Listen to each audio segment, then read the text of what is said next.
아버지 사랑 내가 노래해.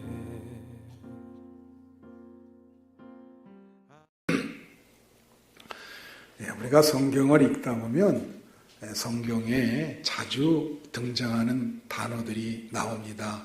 반복해서 그런 단어들이 나오지요. 그래서 우리가 성경을 잘 이해하기 위해서는 그 반복해서 나오는 단어들을 이해할 필요가 있어요. 예를 들면 사랑이라는 말 많이 나오죠. 사랑이 뭡니까? 또 구원이라는 말 많이 나옵니다. 구원이 도대체 무엇인지 그런 단어들을 이해하면 성경을 다 이해하는 거예요. 근데 오늘 사도 바울이 에베소서를 이렇게 썼는데 사도 바울의 편지에 제일 많이 나오는 단어가 뭐냐? 그리스도 안에라는 단어입니다. 다 같이 그리스도 안에. 히라보는 우리가 엔크리스토라 그래요. 히라보로 엔크리스토, 영어로는 인 크라이스트인데 오늘 본문 이 7절부터 14절에 그리스도 안에라는 말이 무려 7번이나 나옵니다. 그러니까 매절마다 나오는 거죠. 이게 그리스도 안에라는 말이. 이게 굉장히 중요한 단어죠. 이게 이걸 이해하면 바울의 어떤 그 신학적인 사상을 이해할 수 있죠. 이 바울이 왜 이 말을 많이 쓰나. 이 그리스도 안에라는 말은요, 글자 그대로 얘기하면 그리스도 안에 있어야 된다. 그런 뜻이에요. 그렇죠? 그렇지만은 이 그리스도 안에라는 말은 그거보다 더 심오하고 깊은 의미를 갖고 있는데 그것은 구성론적인 의미를 갖고 있는 거예요. 구원론적인 의미를, 이 단어 자체가 구원론적인 의미를 갖고 있다. 그 아돌프 다이스만이라고 하는 이 독일의 신약학자, 이 사람이 그 바울을 많이 연구한 분인데 이 사람이 이렇게 얘기했어요. 여러분, 사람이 말이에요, 공기 안에 있어야 살죠. 공기가 없는 데 가면은 사람은 어떻게? 공기 바깥으로, 우주도 이제 공기 바깥 있잖아요. 거기 가면 살아요, 죽어요? 당연히 죽죠. 물고기가 물 밖으로 나왔어. 낚시에 걸려가지고 물 밖으로 제일 나오면 물고기가 어떻게 하죠? 한 번도 안 보셨나? 나는 늘 불쌍하게 봐요. 진짜요. 그래서 몰래 가가지고 낚시꾼 뒤에 숨어가지고 놔준 일이 있어요. 진짜 그런 일이 있어요. 물고기가 불쌍해가지고. 그게 왜냐하면 이 물고기가 파닥파닥 이러잖아요. 고통을 느끼는 거거든, 이게. 물속에 있어야 되는데 파닥파닥 그러다가 죽죠. 그래서 이 사람, 이 아돌프 다이스만이라는 사람이 뭐라냐? 기독교인이 그리스도 안에 있어야 생명이 충만하고 행복을 누린다. 그랬어요. 이것이 기독교인이 그리스도 바깥으로 나가면 물고기가 물 밖에 나가서 파닥파닥 거리는 것처럼 그렇게 영적으로 파닥파닥 거리면서 생명을 잃어간다. 그게 그분의 주장이에요. 그래서 이게 물고기가 물을 뗄래야 뗄 수 없는 관계가 있듯이 기독교인과 우리 그리스도와는 뗄래야 뗄 수 없는 관계가 있다.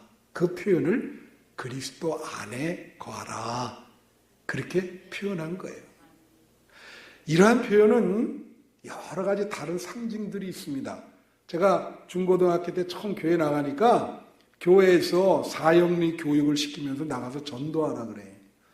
사형리에 보니까 그 뭐라고 예수님을 소개했냐면 예수님은 천국, 그러니까 이 지상과 천국을 연결하는 다리다 그래, 다리.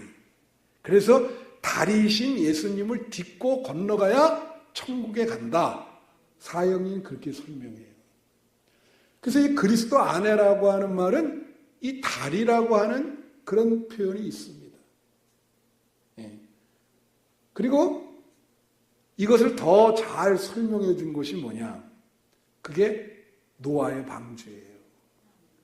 여러분, 노아의 방주는 구원적인 의미, 그게 있는 거예요. 홍수가 났어요. 어저께도 보니까 뭐 포항에 지진이 났더라고요. 그래서 막 요새는 뭐 좋은 게 국민안전처에서 메시지가 오더라고. 딱 띡거리면 보면 뭐 지금 한파합니다. 주의하세요. 뭐 이렇게 오는데 지진이 또 왔다 그랬는데 갑자기 그런 일이 벌어지잖아요. 홍수가 나서 사람이 살 수가 없네. 다 물속에 빠져 죽게 생겼는데 방주 안에 들어간 노아의 가족만 구원받은 거예요. 살았어. 그게 바로 그럼 현대의 방주가 뭐냐? 현대의 방주는 두 가지요. 교회. 여러분이 교회 안이 여러분을 그 세상의 어려움에서 구원하는 방주인 줄로 믿습니다. 또 그리스도. 영적으로는 그리스도예요. 그리스도 안에 거할 때 그게 방주 안에 거하는 겁니다. 그래서 이 그리스도와 방주는 뭘 의미하냐? 교회는 여러분을 보호해주고 여러분을 구원해주고 여러분을 잘 안내하고 그런 의미가 있는 거예요. 그러니까 예수 그리스도께 보호받으려면 교회 안에 그리스도 안에 그렇게 거해야지. 여러분 그리스도 안에 거하세요? 우리 요새는 그거 안 하는데 옛날에는 민방공 훈련이라는 걸 했어요. 한 달에 한 번씩. 그죠? 그래서 막 사이렌 울리면 튀어들어가야 돼. 글로. 방공호로 튀어들어가나. 그죠? 그 방공호라는 개념이 그리스도 안에라는 개념과 똑같은 개념인 거예요. 여러분 6.25 때 보면은 말이에요. 그 영화 같은 거 이렇게 6.25 영화 보면 그 실제로 있었던 일인데 남북한이 폭격을 많이 했다고. 미군도 폭격을 많이 하고. 그죠? 근데 위에서 보면은 밑에 민간인인지 군인인지 구분이 돼야 안 돼요. 그때 당시 구분이 잘 안 돼요. 그러니까 무조건 확 폭탄 투하. 그러면 민간인도 많이 죽었겠죠. 근데 방공호에 들어간 사람들은 죽어요, 안 죽어요? 안 죽어요. 그래서 여러분이 인생의 환난, 풍파, 여러 가지 어려운 가운데 이 홍수 같은 이 세상에서 여러분이 구원받으려면 그리스도 안에 거해야 돼요. 그리고 그리스도 안에 거해서 그 그리스도 안에, 그러니까 그리스도 안에 거하면 계속 거해야 되는데, 사람들이 자꾸 뛰쳐나가. 그러면 여러분이 어떻게 해요? 보호를 못 받는 거예요. 그래서 사람들이 말이에요. 신앙생활 시작하면 대부분 그리스도 안으로부터 시작합니다. 근데 아직 신앙생활이 시작이 안 된 사람들이 있어. 시작하는데 그리스도 안에 거해야 되는데 아직도 그리스도 안에 거하는 게 뭔지도 모르는 사람이 있다. 근데 처음에 출발할 때는 그리스도 안에 거해요. 그러다 신앙생활 오래 하게 되면요. 그리스도 바깥으로 자기도 모르는 사이에 나가 있어. 그래서 예수님이 보호를 해주려고 해도 바깥에 나가 있으니까 이게 보호가 안 되는 거예요. 여러분 그 중세기에 가장 이름 있는 성자가 누구냐면 프란시스코라는 사람이 있습니다. 그래서 그 사람은 말이에요. 하루는 기도했어요. 주님의 그 십자가의 고통을 느끼게 해달라. 그래 간절히 기도했는데 주님이 그 기도를 들어주시고 며칠 후에 여기 이 양 그 팔과 다리와 옆구리에 이 피멍이 들고 그 피의 흔적이 이렇게 혈흔이 나타나는 그런 은혜를 받은 사람이에요. 굉장히 영적으로 충만한 사람이죠. 정말 주님만 위해서 살았던 그런 사람이에요. 우린 그렇게 참 말은 하지만 어떻게 그렇게 살아요? 완전히 그냥 그 탁발식으로 재산도 없고 그냥 사람들에게 이렇게 다니면서 밥을 얻어먹고 살았던 성자인데. 근데 이 사람은 제자가 많았거든요. 근데 하루 해를 시작할 때 어떻게 했냐면 제자 중에 버나드라고 하는 제자가 있었어요. 제자가 제자한테 명령하기를 하루해를 시작할 때 그 제자 보고 뭐랬냐면 이렇게 얘기한 거예요. 내가 이제 아침에 일어나려고 그러면 너는 미리 와가지고 우선은 제일 먼저 내 얼굴에 침을 뱉어라. 그리고 뭐라고 얘기냐면 이 버러지만도 못한 놈 그걸 먼저 듣게 하라. 그리고 뭐라고 하냐면 이렇게 아주 문구까지 얘기해 줬어. 피조물인 주제에 이렇게 교만하다니. 그런 표현을 꼭 쓰고. 그리고 내가 들어놓 있으면은 한번 이쪽으로 넘어가고 저쪽으로 넘어가고 이렇게 몇 번을 넘어가면서 나에게 모욕을 주라. 야, 이게 제정신이에요, 여러분? 내가 만약에 여러분 보고 나 만날 때마다 나에게 침을 뱉어라. 이러면 이게 어떻게 생각하겠어요, 여러분? 이 사람은 성자인데 뭐 이게 자기가 무슨 부끄러운 일을 한 적이 없잖아요. 근데 이렇게 얘기하는 왜 그럴까? 그 심리를 우리가 알아야 돼. 이분의 심리는 왜 그럴까요? 여러분 이해 못하겠어요? 이분의 심리는 이거예요. 잘 들으세요. 자기가 예수님을 젖혀놓고 새로운 교주가 될까봐 그게 두려운 거예요. 자기를 따르는 사람은 엄청 많지. 잘못하면은 그리스도 바깥으로 뛰쳐나갈 수가 있어요. 새로운 종교를 만들 수가 있어. 그게 겁나는 거야. 자기도 자기 마음을 못하잖아, 이게. 그러니까 자꾸 아침에 일어나면 제자 보고 침부터 뱉어라. 나한테. 이 버러지만도 못한 놈. 얼마나 피나는 노력을 했을까. 그렇잖아요? 사람들이, 저는 그 글을 읽으면서 무슨 생각을 했냐. 야, 이렇게 영적으로 충만한 사람도 이것을 견디기 어려워가지고 교만하게 될까봐 이런 노력을 했는데 우리는 그 사람의 정말 발톱에 때만도 못한데 하루에도 우리는 수십 번씩 그리스도 바깥으로 탈출한다. 기독교인임에도 불구하고 왔다 갔다 하는 거예요. 하루에도 수십 번씩 그리스도 바깥으로 나갔다가 또 들어왔다 나갔다. 아예 안 들어오는 사람도 있고. 그렇죠? 그래서 이게 초심을 지키면서 그리스도 안에 거한다고 하는 게 힘든 거예요. 굉장히.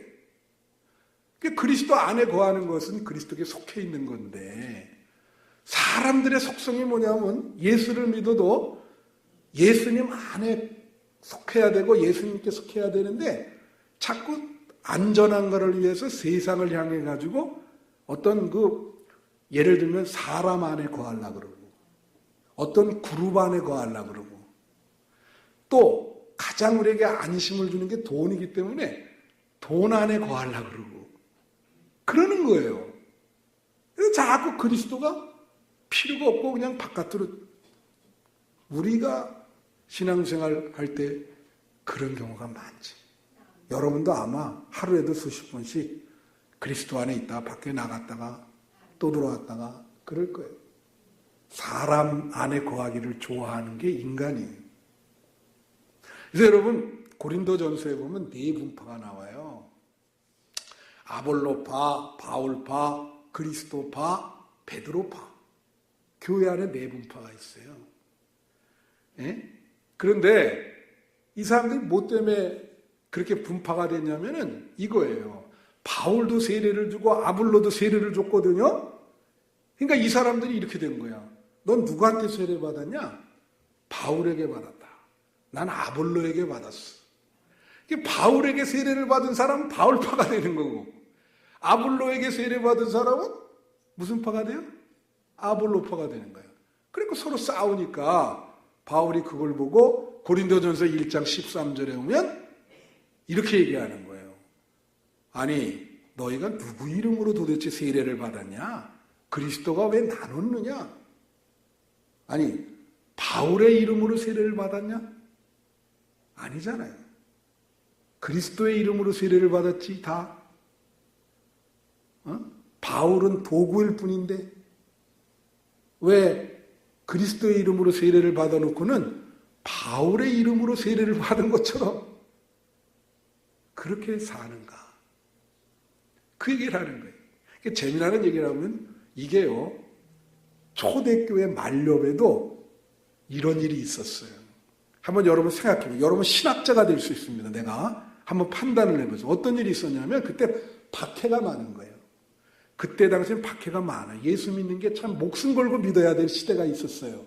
지금은 이렇게 자유롭게 믿어서 우리가 너무 게으르고 나태해 있지만은 그때는 목숨이 담보요. 예수 믿는 거는 꼭 죽을 수 있어요. 그렇게 박해를 받았는데 이제 그때는 감독이라 하는데 지금 그게 목사입니다. 목사님이 세례를 준 거예요. 근데 이 사람이 잡혀갔어. 근데 사람이 말이에요. 잡혀가서 박해를 하는데 하도 많이 고문을 하니까 그 고문이 너무 힘드니까 배교를 한 거예요. 그러니까 못 믿기, 그래 안 믿으면 된다. 그래 알겠다고 너네들이 하도 뭐 고문을 하니까 도저히 견딜 수가 없는 거야. 이해할 수 있죠, 그게. 여러분 같으면 안 되겠어요. 상황을 우리는 이해하는 게 필요해요. 그랬더니 그 사람이 목회하던 그곳에서 두 파가 생겼어.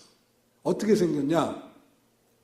자, 무슨 얘기냐면은 나를 세례준 목사가 배교를 했으니까 어떤 사람인가요? 당신에게 세례를 준 목사가 배교를 했으니까 당신의 세례는 무효다. 다시 받으라고 말이에요. 보통 우리 있잖아요. 천주교 신자가 오는 경우가 있어. 천주교에서 세례받은 사람 있잖아요. 어떤 교회에서는 다시 받으라. 네? 다시 받으라. 자, 여러분, 그 배교한 목사가 세례를 준 거는 무효고 다시 받아야 됩니까? 그 어떤 부류는 괜찮다. 그것 때문에 싸웠다고. 여러분도 판단할 수 있어요. 성경을 아주 연구한 사람은. 예? 어떻게 했으면 좋을까? 중요한 문제예요, 이거는. 영적인 분별력이 필요해. 하도 싸우니까 어거스틴이라고 하는 이 교부인데 이 사람도 목사죠. 감독이고. 그때 당시엔 감독이라고 그랬어요. 목사를. 근데 이분이 이렇게 해결을 한 거예요. 이게 오늘 이 바울의 이 본문을 가지고 뭐라고 얘기했냐면, 자, 세례를 그 목사가 줬지만 그 목사의 이름으로 준 게 아니고 그리스도의 이름으로 준 것이다. 그러니까 그리스도께서 세례를 그리스도의 이름으로 받은 것이지 그 사람은 도구일 뿐이라 아무 소용이 없는 거예요. 그러니까 뭐라고 했냐면 유효하다. 유효하다. 세례를 더 받을 필요가 없다. 그렇게 된 거예요. 그러니까 우리가 모든 것이 다 그리스도 중심적으로 가야 되는 거예요. 그것이 그리스도 안에 거하는 거예요. 여러분의 신앙생활이 그리스도 중심적이 되시기를 축원합니다. 제가 언제 얘기했잖아요. 어떤 교파에서 총회장 선거를 하는데 몇 번을 해도 똑같은 표가 나와. 숫자가. 그게 그리스도에게 거한 겁니까? 사람에게 거한 겁니까? 사람 안에. 아무리 해도 안 돼. 결국은 갈라지죠. 같이 갈 수 없으니. 그게 우리의, 이게 잘못하면 그렇게 된다고. 제가 미국에서 목회할 때 미국 교회에 무슨 일이 있었냐면 이런 일이 있었어요. 그 목사님이 한 달에 한 번 있잖아요. 세족식을 하는 거예요. 세족식을 하는데 항상 왼발부터 씻기시는 거예요. 왼발. 그러니까 근데 그 교회 어떤 분이 왜 목사님 맨날 왼발부터 씻기나. 그래갖고 이게 목사님이 씻기려고 하니까 오른발을 내미는 거예요. 그러니까 목사님이 오른발을 슬며시 집어넣고 왼발을 붙잡아가지고 왼발부터 씻기. 그러니까 아니 목사님 오른발부터 하면 안 돼요? 근데 계속 왼발로 해. 그래서 이 사람이 그걸 불만을 품고 사람들 데리고 나가서 그 앞에다 교회를 세우는데 교회 이름이 오른발 교회입니다. 자, 이게 지금 미국에서 실제로 있었던 일인데 이런 얘기를 왜 하냐? 여러분, 복음이라고 하는 것은 본질이 있는 거예요. 비본질이 있고. 그죠?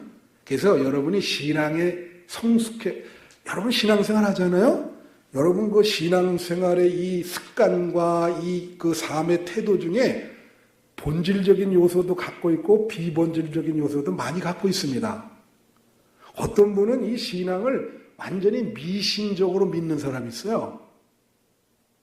그러면 신앙이 성숙해 간다는 것은 점점점 복음의 본질이 우리에게 많아지고 비본질적인 것을 어떻게 해요? 자꾸 제거해 나가는 때 그때 성숙한 믿음으로 되는 거예요. 여러분 그렇게 되기를 축원합니다. 왜 중세기가 타락했는지 아세요? 이런 비본질적인 요소 가지고 사람들이 신앙생활을 했단 말이에요. 그러니까 그게 문제죠. 걔네들 이상한 거 많아요. 지금도 그 잔재들이 있죠. 그 심지어 이 바늘 끝에 천사가 몇 명이 앉아 있는가 이걸 가지고 몇십 년을 토론을 했어요. 논쟁을. 말도 안 되는 얘기를 가지고. 그래서 복음의 본질에 충실하는 게 뭐냐? 그게 그리스도 안에 거하는 거예요. 복음의 중심은 예수 그리스도입니다. 시작도 예수, 과정도 예수, 결과도 예수. 그래서 예수님을 붙잡아야 되는 거예요. 제가 말씀드렸죠. 그리스도 안에 거한다는 것은 그리스도께 속해 있다. 그럼 도대체 그리스도께 속해 있다는 것은 뭐냐? 그거는 예수 그리스도와 운명을 같이 한다는 거예요.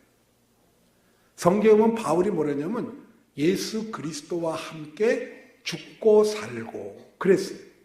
예수님이 죽으면 우리도 죽고 예수님이 살면 우리도 산다 이거예요. 예.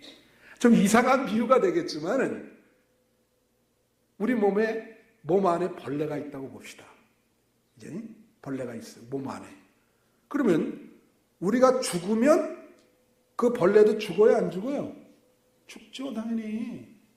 그 영양분을 먹고 사는데, 그죠? 살아서 몸을 유지하면 그 벌레도 사는 거예요.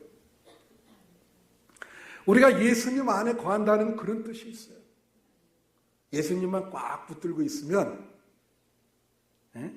예수님과 운명을 같이 해요. 그래서 예수님이 요한계시록 3장에 보면 내가 네 안에 들어가고 네가 내 안에 들어와서 너는 나로 더불어 먹고 나는 너로 더불어 먹으리라.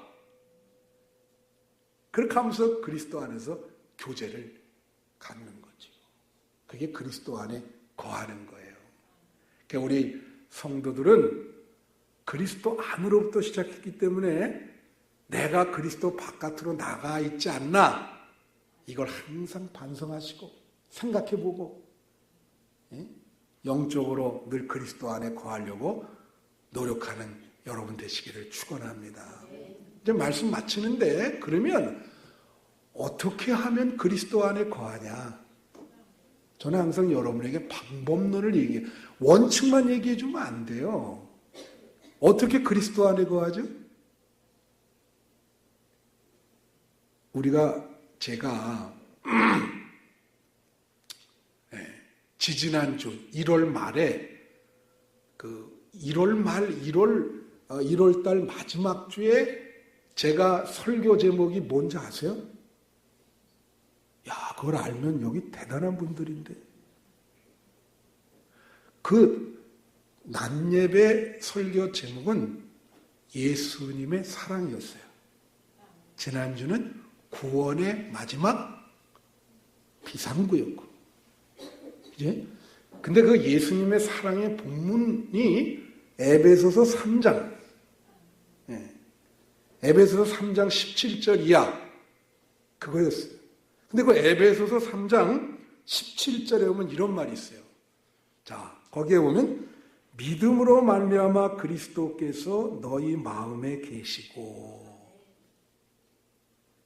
이건 한번 좀 암송을 합시다. 다 같이. 믿음으로 말미암아 그리스도께서 너희 마음 안에 계시고. 여러분, 그리스도 안에 거한다는 건요, 여러분 마음 안에 예수님을 모시는 거예요. 내 마음 안에 모시는 거예요. 아까도 얘기했죠. 우리 마음에 들어오시면 나는 예수님과 더불어 먹고 예수님도 나와 더불어 먹고 그거거든요. 근데 예수님이 어떻게 들어온다고요? 믿음. 믿을 때, 믿음을 가질 때 예수님이 여러분 마음 안에 들어오시는 거예요. 그러니까 그리스도 안에 거하는 방법은 변함없는 믿음을 갖는 일이에요. 믿음을 잃어버리면 안 돼요. 계속해서 주님이 나를 보호해 주실 것이다. 주님이 나를 구원해 주실 것이다. 주님이 나를 좋은 길로 인도할 것이다. 내 어려운 문제를 해결해 줄 것이다. 그 남은 생에 주님만 붙들어야 될 것이다. 그럴 때 여러분이 그리스도 안에 거하게 되는 겁니다. 믿음으로 거하게 되는 거예요. 그래서 우리 한빛교회 성도님들은 다 이런 정금 같은 믿음을 소유하는, 그래서 그리스도 안에 거하시고 늘 축복받는 성도들이 되시기를 축원합니다. 축원합니다.